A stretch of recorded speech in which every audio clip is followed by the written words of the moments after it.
Resenha do TJSC. Começa agora a resenha TJSC, com os destaques do Poder Judiciário Catarinense.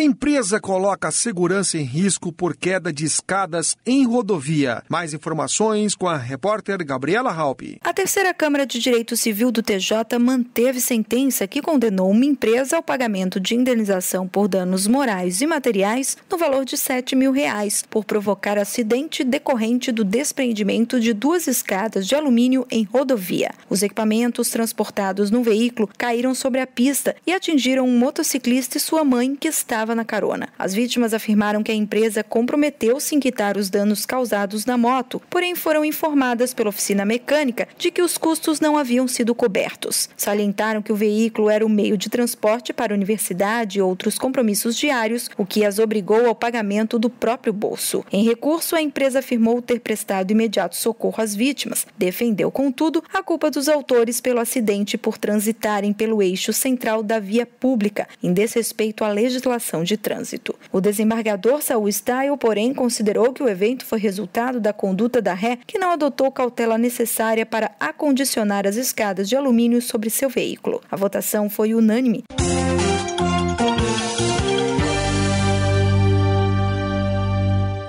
Empresa de transporte público é condenada por negligência de motorista. Detalhes com o repórter Diego Souza. A terceira Câmara de Direito Público do Tribunal de Justiça manteve condenação de concessionária de transporte público ao pagamento de R$10 mil por danos morais a passageira que, por descuido do motorista, ficou com a perna presa na porta e sofreu queda ao tentar desembarcar de ônibus. A autora relatou que o motorista agiu de forma brusca e imprudente, pois deu partida antes que ela finalizasse o desembarque. Somente parou quando os outros passageiros começaram a gritar para alertá-lo. Ao abrir a porta, a mulher caiu e precisou de atendimento em pronto-socorro de hospital. Em decorrência do acidente, ela foi declarada inapta para o trabalho e teve quadro de depressão e ansiedade agravados. Através da análise de documentos e provas testemunhais, bem como arquivos médicos, ficou claro para o desembargador Júlio César Quinol, relator do caso, que a autora sofreu consequências em razão da imprudência do motorista e que a concessionária não conseguiu comprovar culpa exclusiva da vítima ou mesmo de terceiro. Para o magistrado, incumbia ao motorista do ônibus zelar pela segurança de todos os passageiros. O desembargador determinou que o dano seja integralmente reparado pela empresa de transporte. A Câmara apenas adequou o valor da indenização de R$20 mil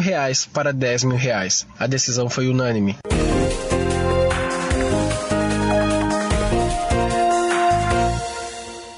A implementação pelo Tribunal de Justiça de Santa Catarina de operação que ampliou a integração de dados eletrônicos entre o TJ e a Secretaria de Segurança Pública de Santa Catarina pode apoiar o processamento e evitar fraudes nos pedidos e na emissão da Carteira Nacional de Identidade no Estado. Nesta nova fase, a Segurança Pública terá acesso às informações referentes a certidões de nascimento e de casamento registradas no âmbito do projeto do selo digital. Desde o início do mês de julho, foram disponibilizados pelo TJ dados de 43.224 certidões de nascimento e 37.474 certidões de casamento. A recente ampliação vem na esteira de outras integrações já realizadas, o que tem permitido, desde 2014, que a Secretaria utilize os dados das certidões de óbito recepcionadas pelo sistema do selo digital de fiscalização de Santa Catarina.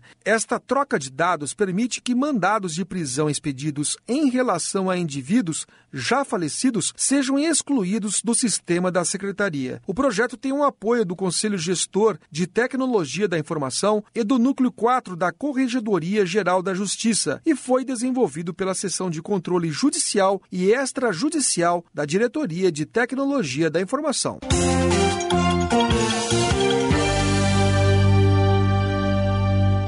Município tem a atribuição de estabelecer obrigações a instituições de crédito, diz TJ. Mais detalhes com a repórter Gabriela Halpe. A 4ª Câmara de Direito Público reformou sentença que havia suspendido multa imposta pelo PROCON à cooperativa de crédito por essa não instalar divisórias entre guichês de caixa e espaço reservado aos clientes. A instituição e o município sustentaram que, embora a edição de normas de segurança das instituições financeiras seja competência exclusiva da União, não existe impedimento para que os municípios estabeleçam obrigações aos bancos, desde que haja interesse local. No caso dos autos, tal interesse residiria na segurança dos cidadãos que utilizavam os postos bancários da cidade. A desembargadora Vera Copete, relatora do acórdão, afirmou que a norma é aplicável por equiparação às cooperativas de crédito, pois os produtos oferecidos são os mesmos da rede bancária. Segundo a magistrada, a lei municipal em questão atende ao interesse público local, com o objetivo de garantir a segurança dos próprios funcionários e da comunidade em geral. A votação foi unânime.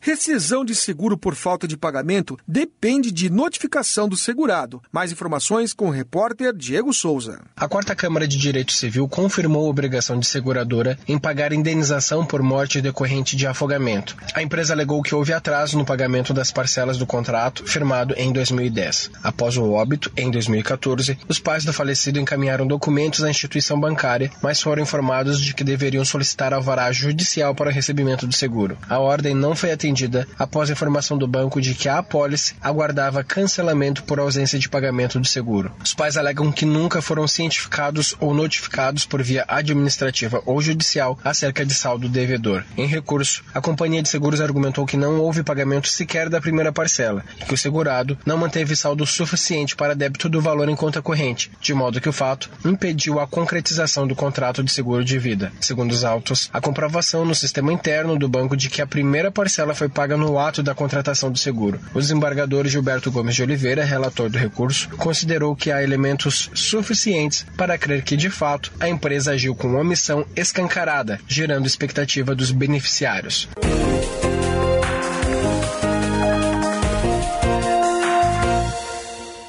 O juiz Márcio Schiffler Fontes foi indicado nesta semana pela presidente do Supremo Tribunal Federal, STF, ministra Carmen Lúcia, para o cargo de conselheiro do Conselho Nacional de Justiça, CNJ. Schiffler integrou o grupo de juízes auxiliares do STF que concluiu a fase de depoimentos na Operação Lava Jato e, após a morte do ministro Teori Zavascki, passou a assessorar a ministra Carmen Lúcia no CNJ. O presidente do Tribunal de Justiça de Santa Catarina, desembargador Torres Marques, destacou que a indicação de Schiffler para o exercício de tão elevada função é motivo de orgulho para a magistratura catarinense.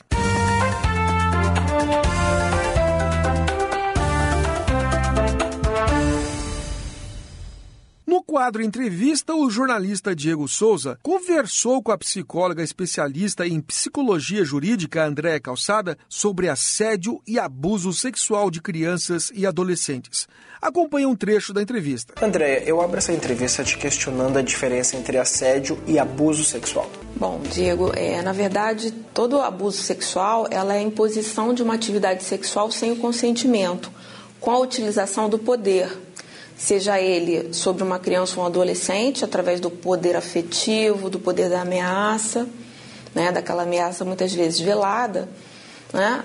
Só que quando falamos sobre assédio sexual, existe a imposição desse poder através de uma hierarquia.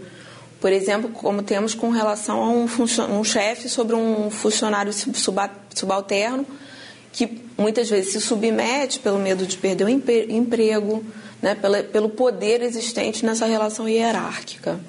Né? Então, é importante fazermos essa distinção. Né? No assédio, muitas vezes, existe a imposição, mas não a imposição sexual em si. Né? Se há, por exemplo, a penetração ou algo mais efetivo em termos de atividade sexual, seria o estupro, né? No caso da criança e do adolescente, segundo a lei, acho que um advogado poderia até explicar isso melhor, tudo hoje é tido e entendido como estupro. tá? Desde a exposição da criança ou adolescente a, por exemplo, vídeos pornográficos, até a própria penetração, tá? Não existe muito na lei uma diferenciação dessas diferenças. Uma criança assediada e um adulto assediado, os danos psicológicos, eles são diferentes? Mais para a criança, mais danosos para a criança ou para o adulto? Porque a criança também tem muita inocência, às vezes não entende o que está acontecendo, né? Olha só, a criança está em formação e o adolescente também. Então, normalmente, em termos psicológicos, é mais grave porque a criança está em formação. É claro que às vezes ela não entende, mas às vezes quando ela passa a entender o que houve, aquilo é traumático da mesma forma. Agora, tudo depende da forma como a família vai lidar, como a criança significa, qual o significado que ela dá para aquela situação, né? Eu já trabalhei com adultos que foram abusados e essa gravidade ela tem uma diferenciação, né? Alguns são mais tênues, outros são mais graves, mas assim, sempre existe um dano, seja na segurança, na confiança, na relação com as pessoas, seja nas futuras relações afetivas, nos futuros relacionamentos, na própria vida sexual, sempre vai existir um dano, mais graves ou não, tá?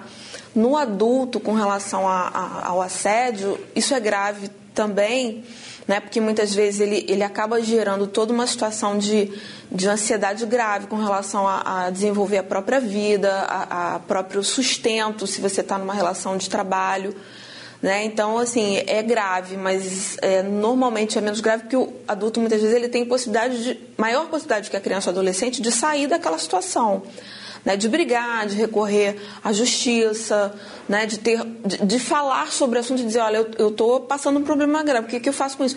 Muitas vezes a criança e o adolescente, eles têm medo por N situações, seja porque ele é ameaçado, seja porque ele tem preocupação que aquilo atrapalhe a vida familiar, se o abusador for alguém da família, né? Então, assim, eu entendo que o adulto tem maiores possibilidades de dar conta disso do que uma criança ou um adolescente. E esses traumas, eles são para sempre, assim? A psicologia, ela só atenua, mas o trauma vai existir para sempre? Olha só.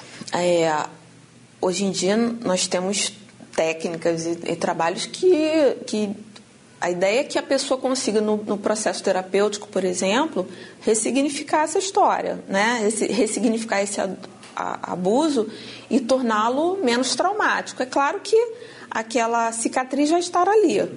Ele vai aprender a olhar para ela de uma outra forma, sem que aquilo cause estragos ou tantos estragos para a vida dela e para as relações com as quais com as relações que ela desenvolve. E no trabalho, quais são as características de um assédio? Como saber se estou sendo assediado no trabalho? Olha, normalmente o abuso, né, o abuso em geral, ele inicia de forma sutil. Então, seja ele com criança, adolescente, a não ser, claro, esses casos mais graves de estupro, né? Mas normalmente ele começa de forma sutil. À medida que a pessoa envolvida no assédio, ela percebe que ela dá limite e o outro não respeita esse limite, né? E isso é algo feito com muita frequência, né? De uma forma agressiva, né? E isso é de uma forma persistente e sem limite, isso é um assédio, sim, né? Onde o limite dado não é respeitado. Perfeito. Existe uma característica para que as pessoas identifiquem esse abusador? Existe um padrão?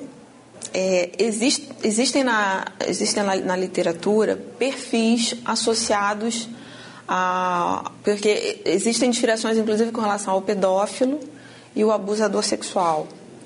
Tá? O pedófilo é aquele que sente satisfação apenas com crianças e adolescentes. Tá? nem todos os abusadores são pedófilos, né? Existe o abusador, muitas vezes, que ele tem uma satisfação, não é por criança, mas é pela questão do poder, por exercer o poder e por diminuir o outro. Então, existem diferenciações e existem na literatura perfis associados aos abusadores e aos pedófilos, tá? Então, assim, isso é uma avaliação que precisa ser feita com muito cuidado, né? E essa é a função do perito psicólogo dentro do judiciário, muitas vezes. Deveria ser, porque às vezes isso é muito difícil da gente encontrar. Mas, assim, se eu puder falar de características, mas que a gente tem que ter cuidado em enquadrar pessoas por causa disso, são muitas vezes pessoas que não aceitam limites, que se encontram acima do bem e do mal, né? Que as regras e limites sociais não foram bem introjetados, pessoas muitas vezes muito arrogantes, narcisistas, tá? Ou, por outro lado, pessoas assim, que se sentem muito diminuídas e aí tentam compensar isso, né? Através da ascensão de poder sobre o outro. A íntegra da entrevista pode ser acessada nas redes sociais do Tribunal de Justiça de Santa Catarina.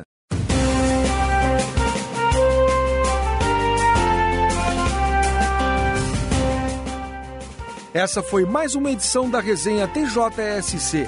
Apresentação Marco Aurélio Gomes. Participação de Gabriela Halpe e Diego Souza. Textos e supervisão, assessoria de imprensa do Tribunal de Justiça de Santa Catarina. Até breve.